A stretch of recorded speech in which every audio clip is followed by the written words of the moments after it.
Hindi inimbitahan ni Michelle si Ched, pero alam niyang susulpot ito kung gusto nitong sumulpot. Alam naman ito na birthday ng kapatid niya at dati kahit may imbitasyon na wala ay dumarating ito. Pero ng gabing iyon ay wala nang binata. Hindi tuloy siya mapakali. Ni hindi nga siya makakain kahit nasa kusina na siya at kaharap ang masasarap na mga putahe. May beer pa?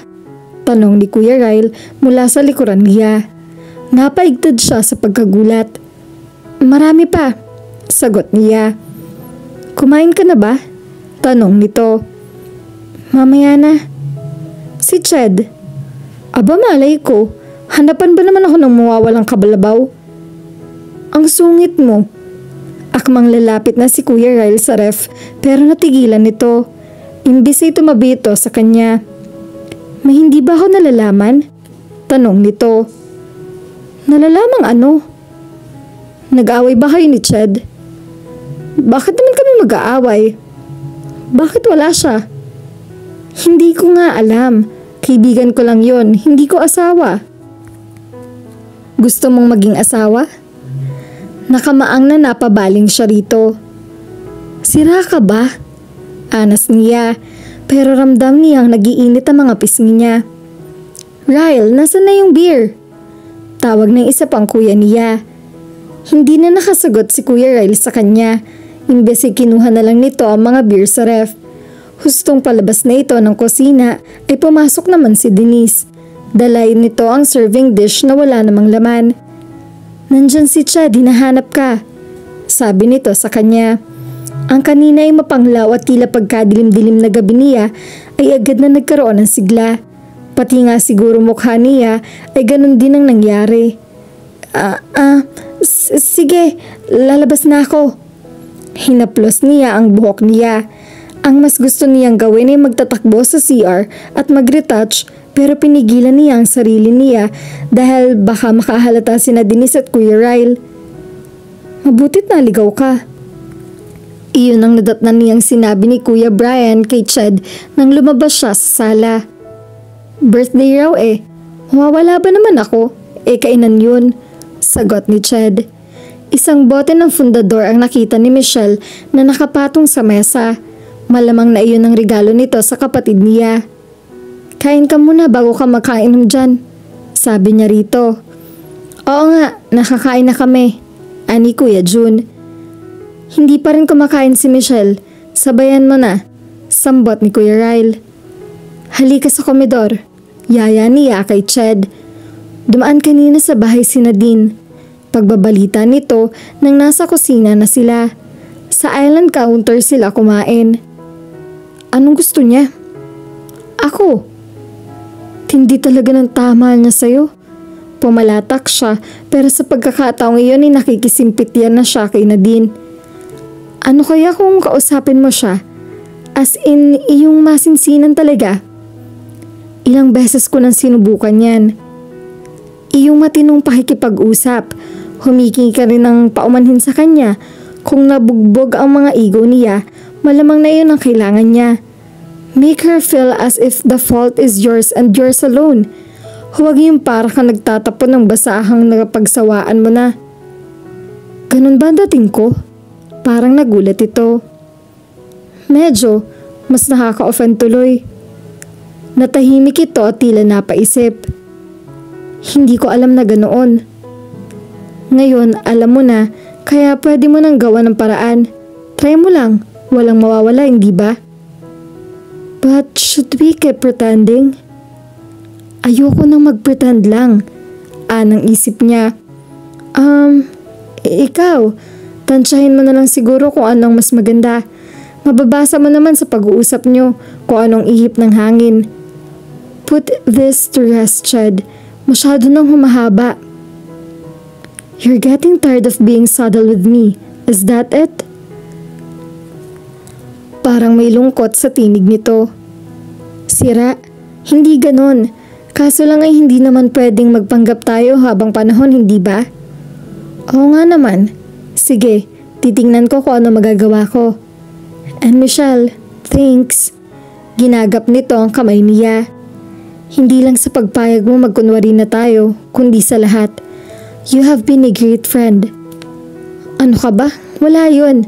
Friends nga tayo, hindi ba? Wika niya, pero nag-iwas siya ng tingin. May nadama siyang kurot sa puso sa sinabi niya. Para kasing hindi na siya kontento sa ganun lang. She wanted more, but she didn't even know if it is what right to want that. Yeah, wika nito, saka bumuntong hininga. Pero hindi pa rin ito binitawan ng kamay niya. Kontento rin lang siya. Masaya pa nga nahahayaang manatili ang kamay niya sa kinaroroonan niyon. Pagkatapos kumain ni nakitagay lang si Chad sa mga kapatid niya at kapag kuwan ay nagpaalam na silang uuwi na. Huwag mong pababayaan ang kapatid ko ha, bili ni Kuya Ryle kay Chad. Bahagya siyang nagulat sa sinabi ni Kuya Ryle. Linya dapat iyon ni Kuya Brian o ni Kuya Jun. Oo naman, sagot ni Chad. Masaktan lang yan, naku, lagot ka. Napakunot noo siya. May kung anong ipinakakahulugan na yata ang kapatid niya. Hindi mangyayari yon, wika naman ni Chad. Mahal ko tong kaibigan ko. Masarap na sanang marinig ang salitang mahal, kaso ay may kasunod na iyong kaibigan kaya wala rin. Hindi na dapat pupunta si Chad sa bahay ni na Michelle. Dati ay madalas siyang present sa birthday ng kung sino man na may birthday dito. Kahit sa ibang espesyal na okasyon ay hindi na niya kailangan ng imbitasyon para dumalo. It was as if he was a member of the family who didn't need an invitation to drop by. Pero kanina ay nagatubili siya. Una ay hindi siya sinabihan ni Michelle na pumunta. Pangalawa, kahit walang umaamin sa kanila ay mukhang pareho nilang alam na may nagbago sa pagitan nila. It was a subtle change but a change nevertheless. Hindi rin ang biglang pagsulpot ni Nadine ang dahilan. He just wanted to be there. Pagdating niya sa bahay ni Michelle at nang makita niya ito na parang napanatag ang kalooban niya. He missed her. He liked being with her. Ito lang ang babaeng naranasan niyang makasama ng 24/7 na hindi siya nakaramdam ng matinding pagnanais na magtatakbo sa napakalayong bundok mapalayo lang dito.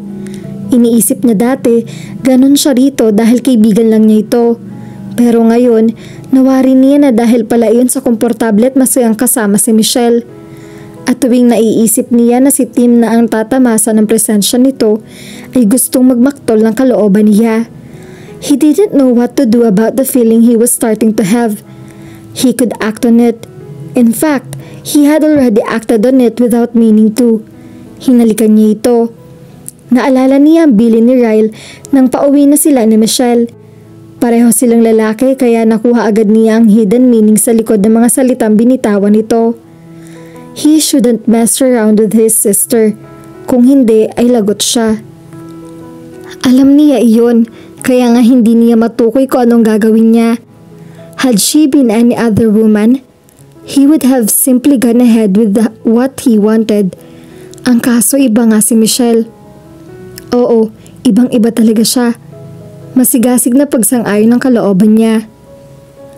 Chad needed a distraction. Iyon siguro ang kulang sa kanya kaya nagkakaganon siya. Pero bago ang lahat ay sinunod niya ang suggestion ni Michelle na kausapin niya ng matino at masinsinan si Nadine. It's not you, it's me, sabi niya rito. Nasa restaurant sila noon kung saan nila napagkasundo ang magkita. You wouldn't want me once you got to know me a lot better anyway. Marunong ka pa sa akin. Ganti ni Nadine, mapilit talaga. Why would you want me? Hindi ako nagseseryoso. There would come a time in our relationship when I would want to be free. Kaya mabuti na nga na maaga tayong nag-end. Ganon ka rin kay Michelle? Iba siya eh, sabi niya. Anong iba? Basta, paano niya mapapaliwanag dito ang isang bagay na hindi rin ganoon kalinaw sa kanya? Totoo pala talaga. Ang alin? Yung ipinapakita nyo. At first, I thought you were doing it just to discourage me because you were scared of what you were feeling for me. Nangarap ako, Chad. I hoped you'd be the one for me and I fell madly in love with you. I'm sorry. Ngayon ko na-realize ang mga pagkakamali ko. Wika niya. It's too late for me. Mahal na kita. I'm not worthy for it. But you're worthy of Michelle. Naghahamong tanong ni Nadine. Nadine, please. Tumayo ito at basta na lang siya iniwan. Hindi niya alam kung may na-accomplish siya pero mabuti na rin na sinubukan niya. Kinuha niya ang bill at tumayo na. Pagpihit niya ay muntik na niyang mabangga si Ryle. Oh Brad, nandito ka rin pala, sabi niya. Yeah, halos kakarating ko lang rin. Nakasalubong ko pa nga yung date mo. May panguusig sa tinig nito. That's Nadine, wika niya. Oh, siya pala yun. Kayo na uli? No, maigting na pagtanggi niya. Mabilisan niyang ipiniwanag dito ang suggestion ni Michelle. Do you love my sister? Walang kagatol-gatol na tanong ni Ryle nang matapos siya sa pagsasalaysay. Natigilan siya at naturete at tila nahalata ni Ryle ang pag-aalinlangan niya. Don't mess with her please. Hindi siguro maiiwasan na masaktan siya sooner or later, but don't let her first heartache come from someone she was always thought of as their friend. Yeah, I understand. Wika niya. Chad was not worthy of Michelle, but blast it. He had a very hard time convincing himself to stay away from her. But stay away from her, he must. Iyon ang tamang gawin and for once in his life, he would do the right thing. Hindi dahil takot siyang mabalatan ng buhay ng mga barakong kapatid nito, kundi dahil maintindihin niya na ngayon na mahirap nga palang masaktan. He had already wreaked enough havoc in other women's lives as is. Huwag na sa buhay ng isang napakalapit sa puso niya. Mabuti na lang at noon siya nagkaroon ng challenging na proyekto. Iyon ay ang masulot mula sa kompetensyang talent agency ang hot Brazilian model na si Andrea. Half Pinay ito actually, pero mas malakas ang dugong Brazilian nito. Nagkaroon ng hindi pagkakasundo sa kontrata ni Andrea at ang dating agency nito. Nagkademandahan at nagka-terminate ng mga ito. Kasama ang agency nila na naghumahog na kumukuha si Andrea at siya ang pumapel sa negosasyon.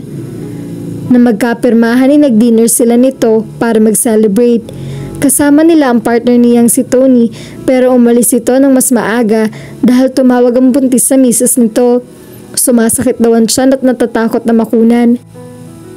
You know why I said yes to your agency? Tanong ni Andrea na agad na inilapit ang silya sa kanya nang sila lang ang maiwan sa mesa. Because you know we'd treat you better. And yeah, that too, but mostly because I wanted to get to know you better. You make me horny. Muntik na niyang maibuga ang wine na nakakalugok lang niya. I asked around and I know all about you. Wanna give me a try? Sumimsim din mula sa wine glass nito ang dalaga. Inilabas pa nito ang dila habang habulin ng ilang patak ng wine na mukha rin sinasadya nitong patagasin sa gilid ng bibig nito. Halatang nanghaharot.